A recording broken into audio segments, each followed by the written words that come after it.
boa tarde, boa semana a todos. Presente na casa o número regimental de senhoras deputadas e senhores deputados, sob a proteção de Deus, iniciamos os nossos trabalhos. Esta presidência dispensa a leitura da ata da sessão anterior e recebe o expediente. Imediatamente dou início à leitura da lista dos oradores inscritos e inicio chamando à tribuna o deputado Castelo Branco. Vossa Excelência tem o prazo regimental de 5 minutos.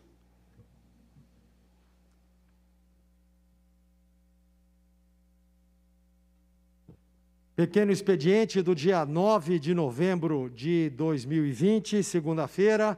Deputado Castelo Branco presente a esta casa para relatar as suas atividades de mandato. Temos percorrido o estado de São Paulo, praticamente todos os finais de semana têm sido dedicados a visitar diversas cidades do interior de São Paulo. Suas demandas, suas necessidades, seus problemas. E no exercício deste mandato parlamentar, destinar recursos e buscar soluções. Neste final de semana, nós visitamos o Centro de Atenção Integral à Saúde da Mulher, CAISM, na Unicamp, um trabalho de excelência que foi inaugurado em 1986 e é uma referência da Unicamp, principalmente no atendimento à saúde dos recém-nascidos, através do Sistema Único de Saúde. Ele nasceu de uma proposta da Faculdade de Ciências Médicas da Unicamp, do Departamento de Tocoginecologia, e foi idealizado para ser o Hospital da Mulher.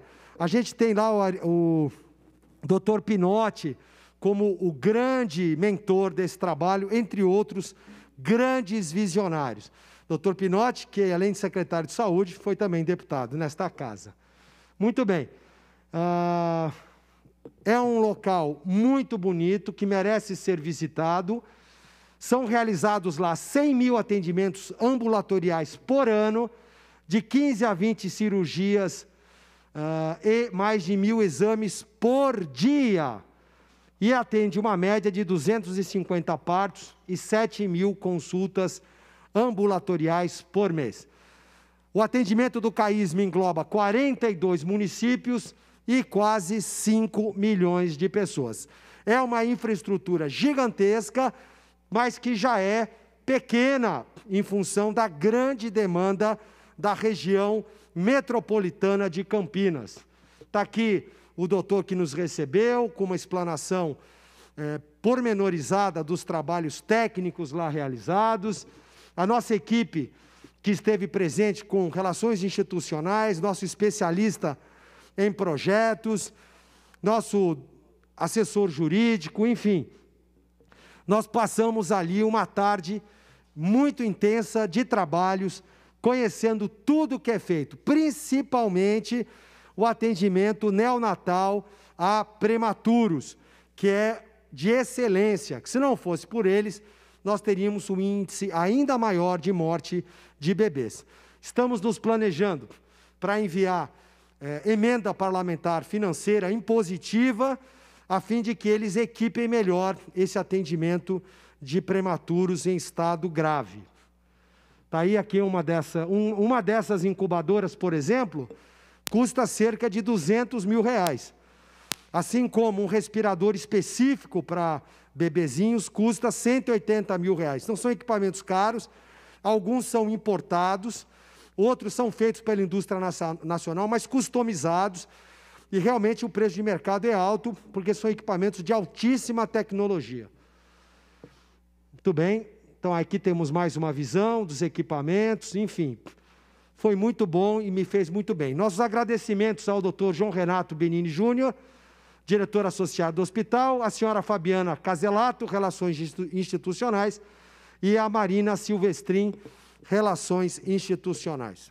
Ainda no tempo que me resta, nós vamos falar também de uma outra visita muito importante realizada na cidade de Campinas, que é a Santa Casa de Misericórdia e o Hospital Irmãos Penteado. Como falta ainda 50 segundos, eu vou deixar para falar sobre esta nova instituição visitada na minha próxima intervenção. Finalizando, eu gostaria de novamente ressaltar o trabalho maravilhoso que é realizado pela Universidade de Campinas. Um orgulho para esse país. Muito obrigado e parabéns à Unicamp. Nós agradecemos a apresentação, também parabenizamos a Unicamp, e eu sigo aqui com a leitura da lista dos oradores inscritos. Deputado Jorge do Carmo, deputado delegado Olim, que participou conosco hoje da reunião da Frente Parlamentar pela Celeridade na Adoção de Bebês, deputado Jorge Wilson, xerife do consumidor, deputado Coronel Telhada, que esteve na casa pela manhã, justificou, saiu a trabalho, deputado Maurici, deputado Adalberto Freitas, também participou conosco da reunião da Frente pela manhã, deputada Janaína Pascoal, que segue presidindo esta sessão. Chamo à tribuna o deputado Major Meca, que já está conosco.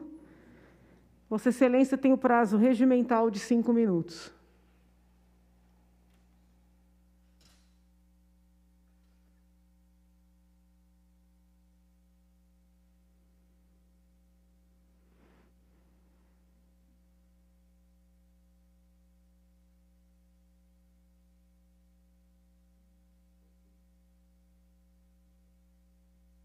Boa tarde, senhora presidente, senhores deputados, a todos que nos acompanham pela TV Alesp e pelas redes sociais.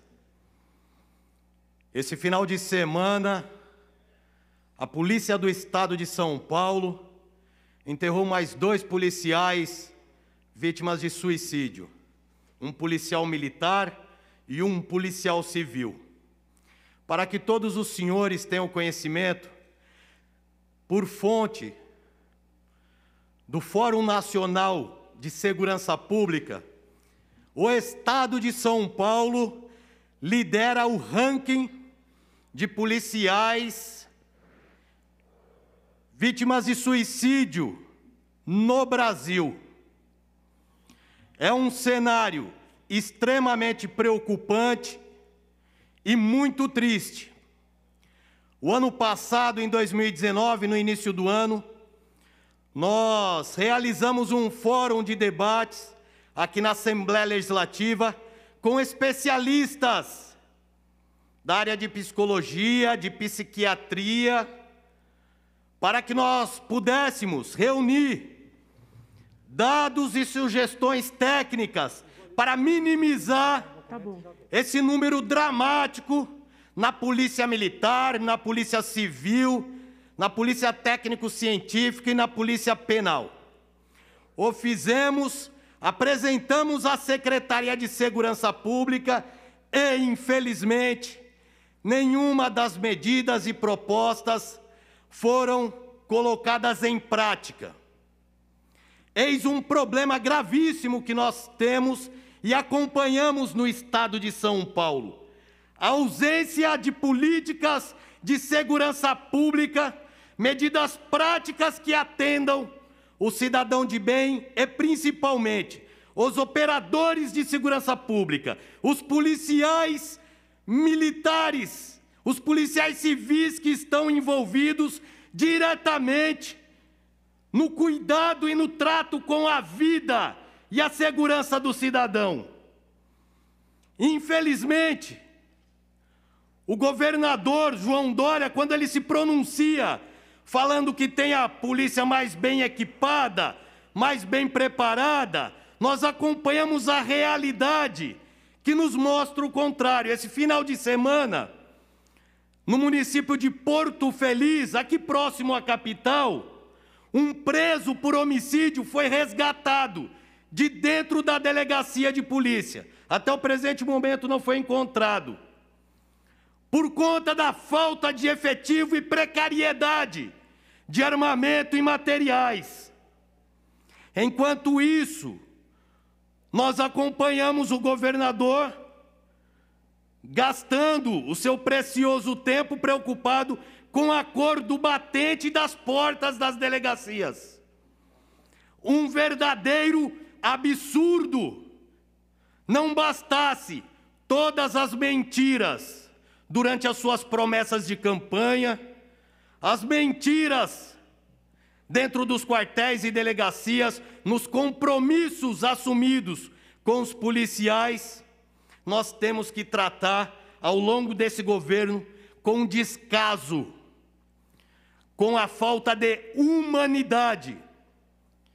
Por fonte do próprio Fórum de Segurança Nacional, São Paulo não só lidera o ranking de policiais que praticam suicídio, como o número de policiais em São Paulo é o dobro do segundo colocado. É o dobro. Ou seja, as nossas indicações, as nossas propostas, como, por exemplo, diminuir a carga horária do policial militar de 12 para 8 horas de trabalho, pelo intenso nível de estresse psicológico e físico que a atividade impõe em cima do operador.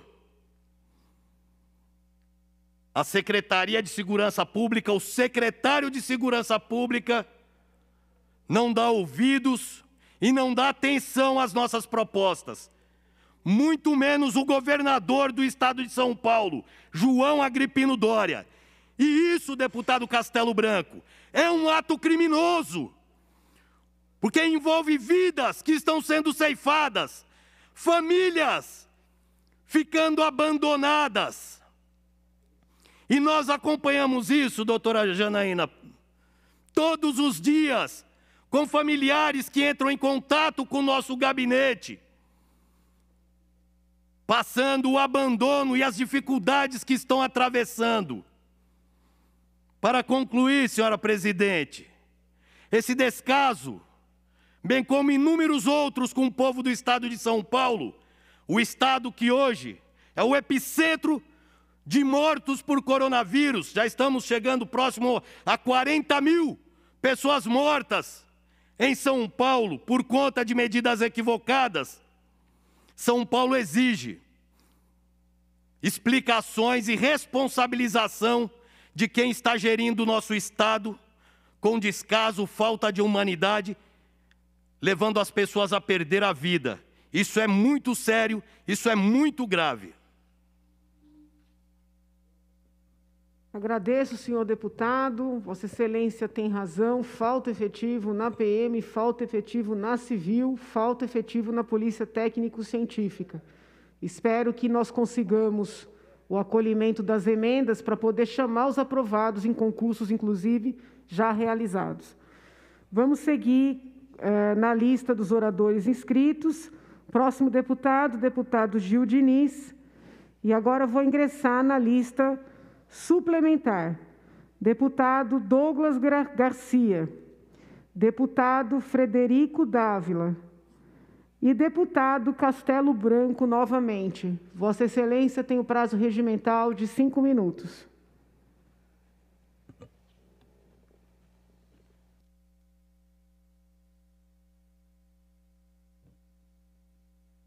Pequeno expediente do dia 9 de novembro, lista suplementar. Vamos falar agora de outra entidade por nós visitada neste final de semana. A Irmandade de Misericórdia de Campinas. Ela está sediada no bairro do Cambuí, em Campinas, um dos pontos mais nobres da região central daquela cidade. Esta Irmandade foi fundada em 20 de fevereiro de 1876, na época das grandes santas casas, né? E partiu do idealismo do cônego Joaquim José Vieira, famoso, que sonhava com a fundação de um hospital que atendesse as camadas mais pobres da população de Campinas, que na época era muito rica já em função da produção de café. Durante os primeiros anos da operação, a Santa Casa recebeu visitas ilustres, entre as quais do próprio Dom Pedro II. Em 1889, uma terrível epidemia de febre amarela, olha lá, os problemas de saúde já eram antigos, fez inúmeras vítimas lá em Campinas, e a Santa Casa, então, recebeu um pavilhão de isolamento, assim como recebeu agora por ocasião do Covid. Entre as consequências da febre amarela, muitas crianças ficaram órfãs e, então, o doutor Francisco Pereira Lima fez um apelo ao povo de Campinas, organizando quermesses para ajudar essas crianças. Em 65, a Faculdade de Ciências Médicas da Unicamp, que estava nascendo, ocupou o prédio da Santa Casa durante 20 anos. Não se pode negar o valor histórico daquela unidade e o Hospital Irmãos Penteado e a Santa Casa hoje formam um complexo da chamada Irmandade de Misericórdia. Atualmente, a Santa Casa presta atendimento a pacientes do SUS e o Hospital Irmãos Penteado a particulares e convênios. Na verdade, estão no mesmo quarteirão, divididos apenas para fins administrativos. O complexo hospitalar conta com ambulatório, centro técnico, cirúrgico e o seu principal mote é o tratamento a queimados. O Estado de São Paulo tem poucos locais destinados a isso e este é um deles muito importante. Está aqui algumas fotos da visita, os leitos modernos, enfim, fruto de uma excelente gestão. Sempre eles estão com recursos parcos e com demandas maiores do que os seus resultados financeiros. Tivemos a oportunidade de ver o livro histórico com a assinatura de Dom Pedro II, enfim, foi uma visita que pôde atestar a competência da gestão. Aí a gente entregando um caderno de emendas parlamentares e sendo muito bem recebidos pelo doutor Murilo Antônio. Nossos parabéns à Santa Casa de Campinas, Hospital Irmãos Penteado, pelo excelente trabalho que realizam na cidade de Campinas, gerando empregos e principalmente atendimento à população mais carente. Eu vou terminar a minha fala, aguardando a minha nova inscrição. Obrigado. Deputado, como apenas Vossa Excelência está inscrito, se Vossa Excelência quiser seguir com o teu terceiro tema, fique à vontade. Esse assunto do acolhimento a queimados, os hospitais de queimados, é muito importante. Houve mesmo uma redução de vagas. Inclusive, os policiais civis da casa foram uma vez ao gabinete com trabalho assistencial nessa seara. Então, preocupação muito relevante a de Vossa Excelência. Bom, mais 5 minutos, então, para a sua nova intervenção. Muito bem. O próximo bloco da minha fala será com respeito ao produtor rural.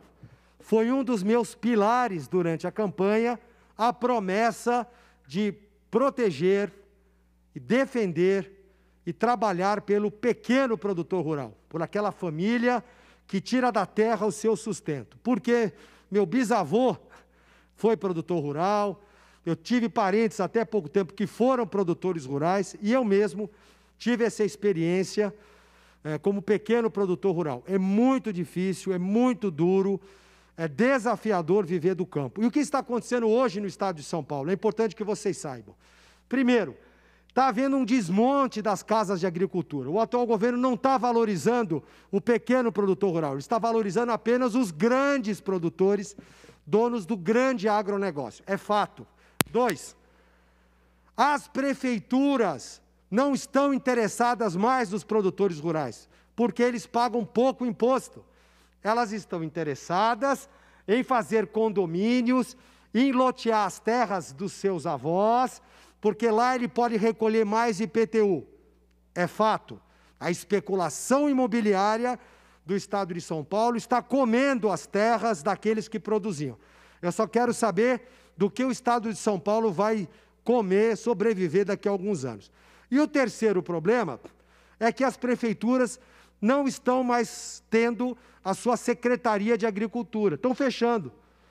Lá havia assistência técnica, engenheiros agrônomos, um olhar diferente para o homem do campo. Pelos motivos expostos há pouco, eles não veem mais sentido nisso. Então, além do Estado estar fechando suas casas de agricultura e não valorizando o pequeno produtor, a prefeitura também não está criando uma Secretaria de Agricultura e quando tem a secretaria está fechando. O que está acontecendo com o homem do campo? Mais uma vez, êxodo rural, o que é um grande problema, porque ele vai acabar vendendo a sua terra, aparentemente bem, mas a gente sabe que o dinheiro acaba. e daqui a alguns anos ele está de novo passando necessidade, e os seus filhos, que eram donos das terras, hoje vão trabalhar de empregado ou pedindo favor para alguém. Então, é a política errada. Nós temos que fixar o homem no campo, nós temos que valorizar o produtor rural, nós temos que valorizar quem produz a nossa comida com qualidade. Então, aqui, a visita à Associação Agrícola de Valinhos. Ela opera como entreposto para mais de 200 produtores rurais, fornecendo embalagens, condicionamento de frutas, fertilizantes, equipamento para irrigação, tudo a um custo muito baixo, favorecendo principalmente os meeiros e os pequenos produtores. Segundo o senhor Pedro Pellegrini, que é o atual presidente da associação, a exploração imobiliária está afetando a agricultura de Valinhos, não é só lá, como eu disse, é no estado inteiro, com a redução do número de propriedades rurais. O município de Valinhos é conhecido atualmente como a capital nacional do figo, por exemplo, figo roxo e da goiaba. Inclusive, 35% da produção é exportada para a Europa e para os Estados Unidos. A instituição atende os municípios de Valinhos, Bragança Paulista, Morungaba, Itatiba, Louveira, Jundiaí, entre outros. Atende 12 municípios. A associação presta apoio aos produtores rurais no combate às pragas e em estudos técnicos, coisa que a prefeitura deveria fazer. Muito bem. Olha a produção deles. 4.000 toneladas de figo, ano. 9.000 toneladas de goiaba, 828 toneladas de caqui, 573 toneladas de uva e 440 toneladas de abacate, de alta qualidade. Aqui um pouco da nossa visita, que eu fiquei muito impressionado, eles sobrevivendo com muita dificuldade. Olha, um exemplo de modal para outras regiões. Tudo isso construído ao longo dos últimos 20 anos, sem depender de ninguém, de nenhuma ajuda, ou com pouca ajuda, vamos dizer assim, né? E nossos agradecimentos ao seu presidente, Pedro Pellegrini. Mais uma vez, os nossos parabéns aos pequenos produtores rurais do estado de São Paulo, que são 85% dos produtores rurais do estado, que vivem da terra e que contribuem para a saúde da população de São Paulo. Muito obrigado.